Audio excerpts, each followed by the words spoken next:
गंगा के पीपा पुल पर प्रशासन अलर्ट, हापुड़ अमरोहा डीएम ने लिया जायजा। बढ़ते जलस्तर के बीच पुल की सुरक्षा, आवागमन और आपातकालीन व्यवस्थाओं की समीक्षा, श्रद्धालुओं की सुरक्षा सर्वोच्च प्राथमिकता। गंगा नदी पर बने पांटून पुल, पीपा पुल के सुचारू संचालन और सुरक्षा व्यवस्था को लेकर सोमवार को हापुड़ एवं अमरोहा प्रशासन ने संयुक्त रूप से समीक्षा बैठक कर स्थलीय निरीक्षण किया।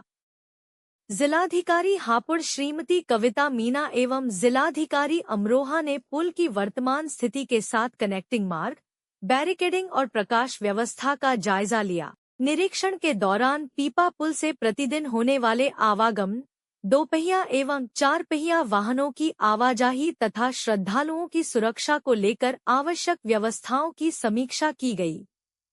अधिकारियों ने गंगा के बढ़ते जलस्तर को देखते हुए पुल को खोलने और बंद करने की प्रक्रिया, वैकल्पिक मार्ग तथा गोताखोरों की तैनाती को लेकर भी चर्चा की।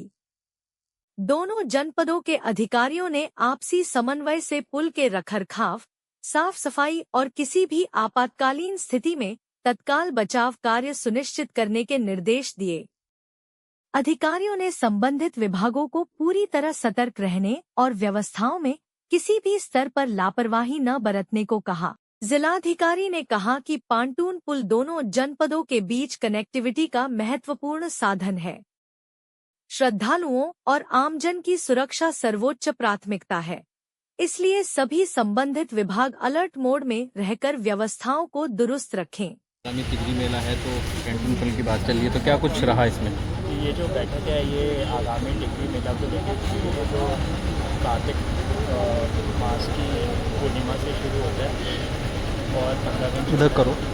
इसमें जनपद हापुड़ में भी गढ़मुक्तेश्वर क्षेत्र का भी कुछ क्षेत्र लगता है जहाँ पे मेले का आयोजन होता है, और अमरोहा में टिगरी का भी, तो जिसमें हर साल 35 से 40 लाख श्रद्धालु आते हैं। इसमें श्रद्धालुओं की जो डिमांड्स हैं जैसे कि मोबाइल टॉयलेट्स, पार्किंग व्यवस्था, ट्रैफिक प्लान और शिविर, वो सब तो हैं। उसके अलावा पॉन्टून पुल की भी एक डिमांड है, तो उसके बारे में टेक्निकल टीम्स को भी बुलाया गया था, जिसमें एससी सिंचाई मेरठ और SC PWD Meerut, SC PWD Moradabad एवं अन्य सभी अधिकारी उपस्थित थे। तो इसमें पॉन्टून पुल की विजिबिलिटी के बारे में बताया गया है, क्योंकि टिगरी में पक्का घाट है बट हापुड़ की साइड नहीं है, जो जनपद अमरोहा का ही पार्ट है। तो टिगरी और यानी अमरोहा की साइड तो एंकरिंग पॉइंट्स हैं, बट हापुड़ की साइड इनको एंकरिंग पॉइंट्स ढूंढने पड़ेंगे, जो कि इंजीनियर्स के द्वारा अवगत कराया गया कि अगर टेम्पोरेरी स्ट्रक्चर है तो वो किया जा सकता है। तो उसकी पॉसिबिलिटी एक्सप्लोर करने के लिए और एस्टिमेट बनाने के लिए इंजीनियर्स को निर्देशित किया गया, ताकि जल्दी से शासन को इसकी डिमांड प्रेषित की जा सके। और हमारी कोशिश ये रहेगी कि जो लोगों की डिमांड है पॉन्टून पुल की, उसको पूरा करने की पूरी कोशिश की जाए, और सेफ्टी और सिक्योरिटी को माइंड में रखते हुए। तो सर कब तक बनने की उम्मीद है इसकी? ये अभी तो इसमें स्टडी फेज में ही है। दोनों इंजीनियर्स के यहाँ से इसकी सेफ्टी रिपोर्ट और एस्टीमेट आ जाएँ, उसके बाद जैसे वो प्राप्त होता है तो शीघ्र ही वो शासन को प्रेषित कर दी जाएगी। और एक बार इसका बजट आवंटन हो गया तो इंजीनियर्स के द्वारा अवगत कराया गया कि 1 से 1.5 महीने में इसका कार्य पूर्ण हो जाएगा।